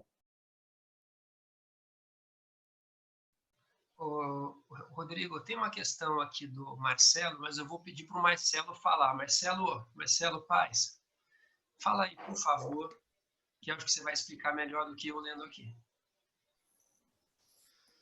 Boa noite a todos, boa noite, Rodrigo. Mais uma observação, né, um ponto de vista que, considerando aí o que você estava falando mais no início, desse aspecto mais metafísico do dinheiro, né? Eu vejo o dinheiro muito ligado ao aspecto da liberdade, né? Ter dinheiro é ter liberdade, ele amplia horizontes, ele tem uma gama de possibilidades maior. E muitas pessoas não querem ter a liberdade. Só que não racionalmente, né? Se você perguntar para as pessoas se elas querem ter liberdade, elas vão falar, querem ser livres, etc. Mas, no fundo, elas vibram algo que não é a liberdade. Então, eu vou ter dinheiro, eu vou ter liberdade. Se eu tiver liberdade, eu vou ter possibilidades de escolhas, né? E essas escolhas me fazem ter responsabilidades, né? Como que eu lido com essas escolhas? Como que eu lido com essas responsabilidades? Será que eu quero assumir posicionamentos? E principalmente se a gente pensa nesse aspecto da culpa no meio familiar, ou no meio social, ou qualquer culpa que esteja ali arraigada, como alguma crença, né? Talvez eu bloqueie esse fluxo do dinheiro, porque eu não quero me colocar responsável, consciente com as minhas escolhas e ter esse poder pessoal, essa perspectiva de amplitude que o dinheiro me traz, né? E aí, junto com essas escolhas, né, com essa responsabilidade, eu fico naquela angústia, né? E aí até mencionei ali nessa pergunta, né? Aquela angústia sartreana, né? A minha escolha, ela vai implicar uma cadeia de eventos, né? Que justamente está relacionado a essas culpas, né? Ao sentimento de devedor, né? Ao sentimento de ter a liberdade, será que eu mereço? Enfim, eu desencadeio uma série de coisas. Então, eu acabo vibrando, né? Não querer o dinheiro ou ir por essas crenças gerais, né? Tá tudo certo, a vida é assim, etc. E eu vou levando sem esse aprofundamento em mim para me descobrir e desarraigar isso que está lá embutido, né? Então, é mais ou menos essa. E aí vem as questões, né, que são gerais, né? Será que a gente quer realmente essa liberdade, essa autonomia, né? Por que as pessoas não buscam esse autodesenvolvimento também, né? Enfim, é mais uma elucubração, assim, né, do que propriamente uma pergunta específica, né? Eu gostaria que você daí comentasse, falasse alguma coisa. Talvez Obrigado. Eu posso falar um evento na minha vida que foi muito marcante. Depois eu descobri que parece que na psicologia alguns chamam esse momento de uma conversa de você com você mesmo como autoterapia. Eu recebi um e-mail de uma amiga que chamava Ciência para Ficar Rico. Se não fosse dela, eu não abriria aquilo nunca, porque para mim isso é coisa de americano, entendeu? Eu falei, nossa, aquela pessoa mandando isso. Eu comecei a ler o livro. É domínio público, é só digitar. Tem um outro também que eu acho que tem ainda, mas não vocês acham na internet. A gente tinha mas ainda tem o site, eu ponho lá da veterinária, chama Lei da Opulência. Mas que, na verdade, são ferramentas para a gente trabalhar esses bloqueios, né, e essas crenças. Na verdade, foram muito mais, assim, uma ferramenta de reflexão. E aí, o que você traz, Marcelo, me lembra de um momento da minha vida que foi muito marcante, apesar dele ter sido... Acho que ele foi o cume de uma série de processos que eu vinha refletindo sobre minha relação com o dinheiro, mas devem ter sido alguns minutos. E foi um exercício de imaginação dessa cadeia de valor, que foi o seguinte, foi a forma que eu curei, não sei se a gente curei por completo, mas foi um estágio, aquela história que eu falei para vocês da minha culpa. E aí o que eu fiz, eu estava naquele momento inspirado por uma série de reflexões e tendo muito mais coragem de sonhar aquilo tudo que eu queria e acreditar principalmente. E aí eu comecei a mudar um monte de coisa na época no meu trabalho, a relação com os clientes e parceiros. E aí um dia eu comecei a imaginar de onde vinha o que o Blota colocou aqui, esse sangue social, nesse dinheiro. Eu comecei a imaginar, mas assim, praticamente, tá? O máximo que eu pude, Marcelo. Eu comecei a imaginar, não viajar na maionese, mas imaginar assim, o dinheiro que vinha de cada pessoa para chegar até mim e para onde de até mim ele ia. E aí eu comecei a ver essa cadeia toda assim, de valor acontecendo sem nenhum juízo de valor, sem nenhum julgamento. Ah, isso é legal, isso é ruim. Puxa, mas aquela pessoa, sabe? Não. Eu consegui entrar nesse estado de contemplação e imaginar. E algo muito forte curou em mim naquele momento. E aí eu saí de lá com um grande desejo. E que, não vou esconder, assim, que foi uma ideia, uma vontade que acho que daí por muito tempo me guiou. Que é assim, nossa, cara, eu quero fazer crescer essa cadeia de valor. Eu estou satisfeito com o fluxo do dinheiro na minha vida. Eu quero e mereço essa prosperidade. E foi um pouco parecido com o caso que eu contei daquela minha cliente lá, da história da árvore familiar, sabe? A minha vida é antes e depois desse momento. E é um exercício de imaginação, né? Que é próprio da ciência econômica, porque a gente está lidando o tempo todo com relações e com a interação de algo que acontece entre os agentes econômicos, entre as pessoas e organizações. Então é sempre um exercício, porque você não consegue... você vê um gráfico da economia, você vê um relatório, você não consegue fotografar a economia, igual eu estou falando lá, ó, o objeto da mineralogia, você pode olhar essa pedra, entendeu? Então é um exercício de imaginação. E eu fiz nesse caso olhando para o meu próprio fluxo. Não sei, é um pouco, é o que me ocorreu, que eu lembrei ao te ouvir. Beleza. Tem aqui o Rodrigo, o João Bilota, ele coloca o dinheiro é sangue social. Enriquecer para quê? Essa é a pergunta. Eu hoje de manhã eu estava lendo um artigo do El Valor, e é muito interessante que eu lembrei, conforme você foi falando de cultura, de país, de constelação familiar, olha a notícia que saiu ontem no El Valor. Europa reluta em indenizar a África pela colonização. Burundi, que pede 36 bilhões de euros à Alemanha e Bélgica, entra para a lista de nações que reivindicam compensação pelos prejuízos sofridos com trabalhos forçados e divisões étnicas. E aí vem a questão do João, que dinheiro é sangue social. Enriquecer para quê? É interessante que o Canadá fez isso um pouco, né, com o povo indígena de lá. Foram várias iniciativas econômicas, mas não só, né? Na área do direito e de leis.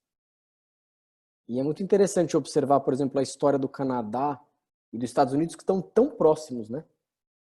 É muito interessante isso. Essa ideia do dinheiro como sangue é uma ideia do Rudolf Steiner, pelo menos é o único autor que eu lembro de trazer essa metáfora, essa imagem, porque o grande ponto dele como pensador econômico é olhar o mundo todo como um organismo econômico único. E isso é muito interessante porque tem um fenômeno que acontece que é um tanto quanto comum e que em português eles chamam de efeito terra. Eu vou dar uma viagem e já volto para a economia aqui, tá? É um tanto quanto comum que os astronautas, quando voltam das viagens, eles voltam completamente mexidos, não sei se vocês sabem. Completamente. Alguns não conseguem entrar na caixinha de novo, alguns vão fazer o que a gente chama de trabalho social, e o que eles descrevem é que hoje a gente até consegue ter uma abstração disso através do Google Earth e tudo, que é assim, o relatos de muitos assim, gente, quando eu vi o planeta de longe, tem essa coisa dele ser lindo e tudo, aí eu vi que não tinham fronteiras. E que de fato, não é só porque é legal ser assim, que é de fato o que acontece, né? E eu costumo dizer que se a gente não tem a chance de pegar uma espaçonave para fazer essa experiência, que a gente pode tentar com o calor da nossa consciência, com o fogo da nossa consciência, que é assim, no fundo, se você for olhar tecnicamente, é o que acontece com o dinheiro. Ou você acha que na hora que você mandar um TED agora para o Japão, ele vai parar na fronteira? Desculpa a ironia e provocação. Não, passa o seu passaporte. Então, o que eu estou falando não é tipo, olha que legal pensar assim, vamos pensar humano. Não, já é assim. Você abre o jornal em outro dia, vai estar escrito assim, se a China... Não, liga a TV todo dia. O cara vai falar assim, eu não sei não, hein? Porque se a China der um espirro, a gente pode ter um resfriado aqui, porque agora está baseado na exportação de lá. O mundo já é um organismo econômico interconectado, quer você goste ou não. Se você tem uma visão marxista, neoliberal, humanista, capitalista. E aí essa é a grande tese do Steiner. Eu costumo dizer, sabem a teoria Gaia do planeta? Do Locke, ele fala que a Terra é um organismo vivo, que hoje já é muito aceita em muitos círculos acadêmicos, e claro que quase todos aí na área de ecologia. Eu digo que o Steiner ele foi o criador da teoria Gaia da vida econômica e social. Social entenda-se por toda a vida nossa de relações, toda a humanidade. E aí ele diz que o sangue desse organismo, que o sangue desse organismo é o dinheiro. Porque o dinheiro é esse que faz esse movimento. Aí eu poderia voltar tudo que eu falei. Ele é esse meio, esse facilitador. Aí você fala, Rodrigo, mas e se ele ficar parado demais? Bom, vai gerar coágulo. Né? No sangue tá muito da nossa cura e doença. Então, agora, por fim, né, essa coisa de riqueza, enriquecer para quê? Eu diria assim, qual o seu conceito de riqueza? Porque isso está mudando, né? O que é ser rico para você? Assim, o que você... O dinheiro, você quer e precisa do dinheiro para te propiciar o quê? Né? Há quem diga que riqueza é aquele que tem mais dinheiro no patrimônio líquido, o outro é quem consegue ter o dinheiro e doar. Assim, o quanto o dinheiro é um meio para a sua maior qualidade de vida e das pessoas que estão ao seu redor. O quanto ele é essa prosperidade para você e para essa cadeia de valor envolvida. Você fala, Rodrigo, cadeia de valor, eu nem tem empresa, não sou empresário. Não, todo mundo tem uma cadeia de valor. O dinheiro flui na vida aí de cada um de nós. Então, eu diria que dependendo do seu conceito de riqueza, pode ser algo extraordinário, maravilhoso. E que nesse sentido todos sejamos ricos, né? E que o dinheiro seja um facilitador para essa riqueza de nós e das pessoas que estão ao nosso redor. E dentro disso que você está trazendo, a Gabriela e a Patrícia, elas compartilham de um pensar que, assim, penso que dinheiro seja uma energia importante, seja uma energia importante espiritualizarmos o dinheiro. É uma energia de criação. A cultura que vivemos precisa quebrar muitos paradigmas para que o dinheiro verdadeiramente sirva à humanidade. Eu diria que são 3, que são dos tabus que o Vlamir falou, né? São 3 tabus, que são aqueles que a gente normalmente não fala. Tem algumas culturas que mais, mas eu não sei na Colômbia, e a Ana tá falando no Brasil, mas assim, são coisas que normalmente a gente não fala assim na mesa de jantar, de almoço, que se a gente falar vai talvez gerar um desconforto. Sexo, morte e dinheiro. Vou começar pelo dinheiro. Dinheiro, a gente fala assim, Rodrigo, a gente fala do cara que enfiou na cueca, da corrupção. Mas imagina que eu chego aqui, ó, né, que nem eu não conheço, tem a Cláudia aqui que eu tô vendo. Oi, Cláudia, tudo bem? Tá, vou te falar uma coisa, quanto que você ganha? Como assim? Não, tu não pergunta. É igual perguntar, e aí, como é que tá a sua vida sexual? É ofensivo, entendeu? É invasivo. Eu não tô dizendo que a gente tem que perguntar, o que a gente tem que responder ou não, nem entrei nesse mérito. Mas o poder de criação da sexualidade é muito grande, do dinheiro e da morte, né? Que é, na verdade, você tem diferentes pontos de vista para a morte, né? E aí, se eu for olhar, é claro que... E aí, alguns podem olhar isso como uma passagem, e aí ele é um ponto de criação, mas eu vou me permitir aqui olhar o lado econômico. E eu vou falar uma coisa que talvez soe estranha, e que, na dúvida, é com a morte que a gente explica ela contabilmente. Que é o seguinte: todo o dinheiro de consumo e compra, esse que a Thalita comentou, do dinheiro que a gente ganha com o nosso trabalho e gasta pro dia a dia, de sustento, ok? Ele necessariamente, em algum momento, ele vira dinheiro de reserva, de crédito, de empréstimo, que você pode guardar, você pode emprestar para alguém, ok? Necessariamente. Quando você fecha as finanças, que seja de um negócio de pessoal, ou vai faltar, alguém vai te emprestar, ou vai sobrar, ok? Ou você vai ter que resgatar de um dinheiro que você tem. Então, necessariamente, o dinheiro que a gente chama de vermelho, que é dinheiro da produção, ele vira esse dinheiro azul, esse dinheiro de reserva. E aí vem a coisa maluca. Necessariamente, todo o dinheiro de reserva vai virar doação. Você fala, não, Rodrigo, aí você forçou a barra. Mas calma. E necessariamente o dinheiro de doação volta para o consumo e produção. Você fala, nossa, isso aí é porque você quer um mundo mais generoso e fraterno. Não. Na pior das hipóteses, é quando cada um de nós morrer. O que vai acontecer com o dinheiro com o dinheiro que tem lá? Ou que você conseguir transformar a propriedade em dinheiro? Ele vai ser doado para outro. Alguns podem organizar, criar uma fundação, ou na pior das hipóteses é para os familiares próximos que você tem. Esses caras que receberam o dinheiro, eles vão fazer o que com o dinheiro? Gastar. Então, certamente o dinheiro, e que nos provoca num alto grau de livre-arbítrio, é um pouco a palavra que eu usaria, que o Marcelo usou, liberdade, sabe? Assim como a sexualidade e a morte, elas têm uma tríade de tabus que, conforme a gente vai aprendendo a entender e dialogar e compreender, elas podem trazer um poder pessoal, e aí num sentido muito apreciativo, e poder não é só negativo, né? Daquela pergunta que a Leila tinha trazido. E quando a gente fala assim, porque não é o poder material, aí pode parecer que é história de humanista, de espiritualista, E claro que é um processo de espiritualização do dinheiro, como foi a pergunta. Mas o que eu estou querendo dizer é que ele não é só um processo, quer dizer, a gente fala em consciência, a gente imagina entender, né? Só algo mental. Mas é de você conseguir levar isso para a prática, e isso altera não só a sua vida, mas de todos aqueles que estão ao seu redor. E aí o poder de transformação da nossa cadeia de valor, na nossa cadeia de valor, ou seja, de cada um de nós, como agente econômico. Agente econômico é cada um de nós na nossa vida. Na sociedade, eu acredito que é muito maior do que a gente imagina. E o dia que a gente for descobrindo isso, certamente vamos a cada dia mais conseguir construir o mundo que a gente almeja ver, dentro e fora de nós. Eu acho que assim, uma última pergunta aqui, para você só complementar, do Cristiano. Como podemos melhor entender esse fluxo do dinheiro como o sangue do mundo na nossa casa? Como podemos começar uma mudança mundial da nossa casa?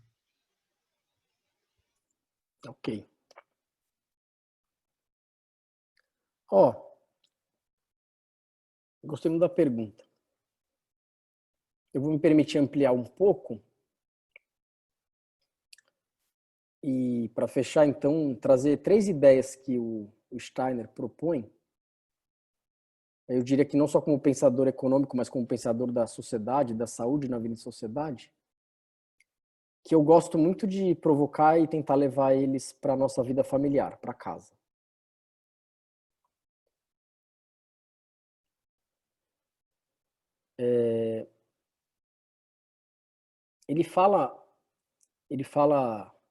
Ele pega 3 princípios da Revolução Francesa e faz conexão com 3 áreas da sociedade que, obviamente, estão na nossa vida. E ele propõe a fraternidade, que falada assim como palavra pode parecer algo um pouco poético ou ingênuo, mas não é, como um fator central de saúde na economia.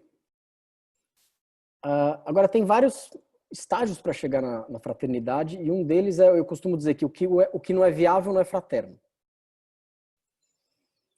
E uma das coisas, por exemplo, que eu já trabalhei muito em organizações, empresas, escolas, é a questão do orçamento, da consciência do orçamento, da transparência, inclusive desse orçamento participativo.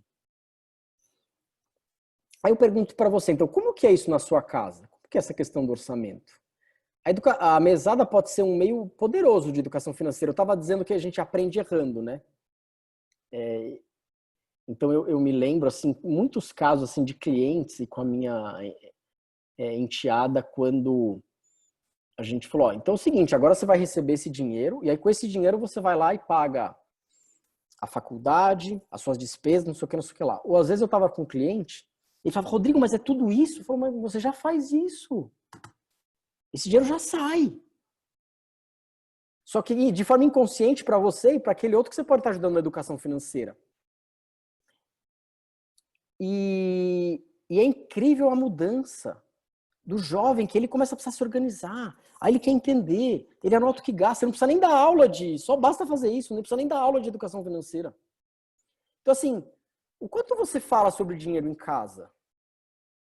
Eu conheço gente que, assim, quando é criança, você faz as conexões simples, né? Um dia, papai começou a brigar com a mamãe, ficou um caos em casa, mas é porque acho que tinha acontecido um negócio que o papai tinha se demitido, então dinheiro traz problemas, né? Então, assim, agora e se você trazer a situação, aconteceu tal coisa? Eu conheço o caso de gente que falou, agora a gente precisa olhar as finanças, gente. Aí, claro, cada um com a sua idade. Então, uma conversa com uma criança de 7 é diferente com uma de 10, com uma de 15 de outros. Hoje a meninada tá... A gente tá indo, eles já foram e voltaram 10 vezes, né? Então, não subestime vossos filhos. Porque as coisas que o meu fala para mim, eu falo, nossa, né? Então, assim, por que não trazer de forma transparente o orçamento, como muitas famílias fazem? Eu tenho um amigo que ele falou, Rodrigo, agora meu filho está tendo aula online e tal, sobra tempo, eu estou levando ele para trabalhar comigo, ele está adorando, ó, ele trabalha com empreendimento, olha como isso aqui funciona, olha isso aqui, ó. Né? Já que não aprende na escola, então quem sabe assim ele pode entender um pouco, é assim que você começa um negócio, que você fecha, a questão do capital, de ter um balanço financeiro. Então, ou seja, tudo isso nesse primeiro aspecto se a gente está falando de economia, e a gente poderia aqui falar muita coisa, tem um aspecto que é muito tangível para trabalhar a consciência, que é esse do planejamento financeiro, de ter um diagnóstico e orçamento, né? Você tem isso. Falou, mas nem comecei, Rodrigo. Bom, então talvez seja um primeiro passo para trabalhar isso em casa. E eu já tive muitas experiências assim. E como muda. E aí aquele que a gente sempre vê como criança, ele amadurece. E ele vai aprender já antes a lidar com limites, com as dificuldades, e gerir o seu próprio dinheiro. Eu diria o seguinte, se o cara sabe lidar com 10 reais, ele sabe lidar com 100, com 1.000, com 10 mil, com 100 mil e com 1 milhão. Isso é o que a minha prática, assim, o que eu percebo, e já percebi em muitos casos. Tem um segundo aspecto, né, na vida familiar, que tem a ver assim com as regras e acordos que a gente tem em casa. E o quanto isso é claro e quem decide o quê. E aí, por exemplo, e o quanto esse assunto se mistura com o econômico. Então, por exemplo, num modelo de gestão econômica familiar anterior, isso está em transição, em conflito às vezes, aí eu pergunto a vocês, quem que decidia as coisas em casa na dúvida? Vamos dizer, numa geração anterior. O que é anterior? Depende da idade, né? A minha. Quem que decidia as coisas em casa? O pai. Por quê? Porque era o provedor. Isso, porque ele ganhava, porque era provedor. É claro que essa é uma discussão complexa, e aí, putz, você vai falar, não, mas na verdade é a mulher e tal. Mas assim, vamos falar sobre a decisão, sobre o destino do dinheiro, ok? Tá? Então, não estou generalizando o tema decisão. Às vezes, isso pode ampliar para uma série de áreas, né? E hoje em dia, como é que está isso aí? Um caos. Porque as pessoas tentam achar referência no dinheiro, e aí eu já atendi cliente que daí, então, uma mulher uma vez falou, daí eu conversei com depois, quando ele falou, nossa, Rodrigo, eu não sei o que fazer, porque também eu ganho mais e não vou esconder. Às vezes eu sinto que eu devia poder ter mais força, entendeu? Mas eu sei que não é isso. Então, assim, porque na verdade, e aí tem casais que olham e falam assim, olha, não, então a gente ganha junto e cada um tem essa gestão que é separada e essa que é junta. Enfim, é uma decisão conjunta, vai ter contas conjuntas e contas separadas, ou como que a gente lida? Mas no final, a grande decisão é, na hora de definir a destinação do dinheiro, quem define é quem ganha mais, quem ganha menos? Como que é isso? E aí a gente começa a entrar num assunto, porque se é quem ganha mais, é como o cara que tem mais capital na empresa, que ele tem mais voto. Ok? Uma outra provocação para não me delongar é assim, eu queria fazer uma pergunta aqui, né? E aí, ó, o primeiro aspecto é do orçamento, bem econômico. O segundo tem a ver com os acordos e decisões em família. Aí é fácil falar, Rodrigo, aí é fácil. A vida política mundial já deu a resposta, é democracia. Aí eu queria perguntar para vocês aqui, quem de vocês aqui que tem filhos e que tem uma gestão democrática em casa? Porque a democracia, né? A direita defende a democracia, a esquerda defende a democracia, o centro defende a democracia, o centro-direito sempre esquerda. A democracia, tá. Quem que tem uma democracia em casa aqui? Você tem, Cláudia? Quantos você tem filhos? 2. E você tem um marido?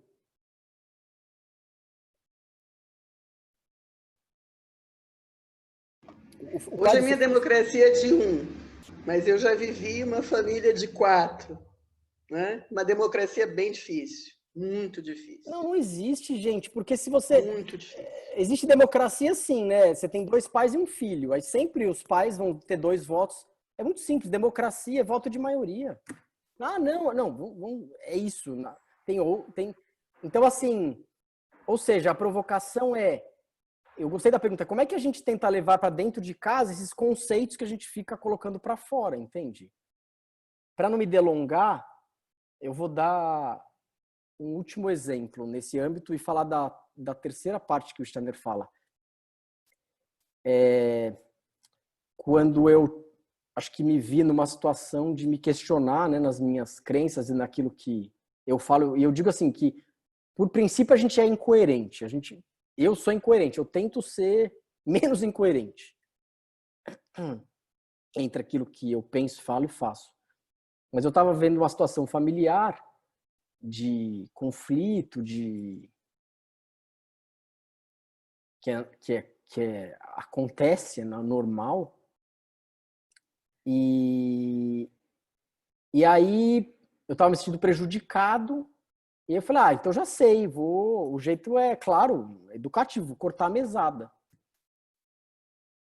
Aí você talvez diga, tá bom, tá certo, aí qual o problema? A gente hoje até vive uma sociedade, uma família tão sem limite, como é que você... É um jeito do outro sentir. Eu pensei, mas espera aí, uma coisa é uma coisa, outra coisa é outra coisa. Não é que você vai ter que ser permissivo. Uma negociação de mesada passou por quais? É um acordo de necessidades. De repente você pode falar, tá muito alto, o salário diminuiu, tá tendo má gestão. Mas assim, vocês entendem o que eu quero dizer? Às vezes a gente usa o dinheiro como elemento de poder. Por exemplo, assim, eu já fui remunerado quando morava com meus pais, quando era, né, jovem, moleque, por trabalhos que eu fazia. Agora, assim, às vezes podem ter modelos familiares onde você privilegia ou remunera ou dá mais presentes para alguém pela nota que você ganha, por exemplo, na escola. Você vai dizer, Rodrigo, então você não tem que estar nem para nota? Não, mas aí você entra na velha lógica hoje do mundo de avaliação e recompensa, né? Que a gente já sabe onde ela vai dar. E aí a gente pode pensar N exemplos num mar de possibilidades dessa confusão que, no fundo, o que eu estou querendo descrever é que acontece entre qual que é o papel do dinheiro numa família. Ele tem um papel.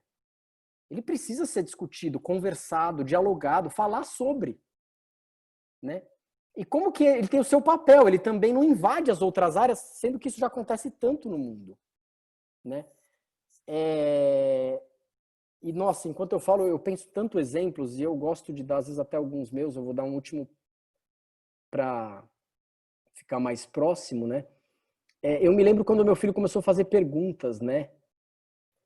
E às vezes, a pergunta da criança, ela é aquilo que ela está perguntando. Então, assim, mas pai... ou então, por exemplo, assim, ó... o pai, eu quero uma bicicleta. Você falou, não, filho, eu não vou te dar. Por quê? Porque eu não tenho dinheiro. Né? Ele falou, não, filho, eu não vou te dar. Aí você dá a razão. Porque você já ganhou, porque você vai ganhar no Natal.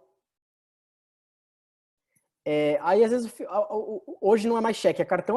Eu lembro que tinha assim, pai, dá um cheque, eu dá um cartão. Eu lembro de filho, pai, passa o cartão. Aí eu expliquei. Falei, João, deixa eu te falar como que é o negócio do cartão. Aí eu expliquei todo o caminho do dinheiro. E aí você vai falar, a criança não entende. Ela entende, gente. Ela fica, ela vai imaginar tudo que você está falando. Bom, é isso, assim, que eu diria sobre essa pergunta. Se eu continuar, eu vou ficar... Eu gosto muito de investigar esse tema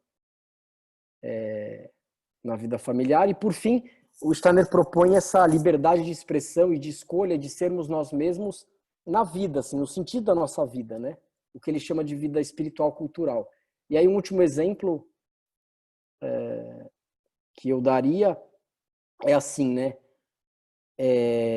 Eu parto, aí depende, aí é uma premissa muito pessoal, né? Eu parto da premissa, falando em vida em família, e aí pensando em filhos, por exemplo, que meu papel é ajudar, o papel dos pais é ajudar os filhos a encontrar seu próprio caminho, o seu caminho de realização, de felicidade, a serem eles mesmos.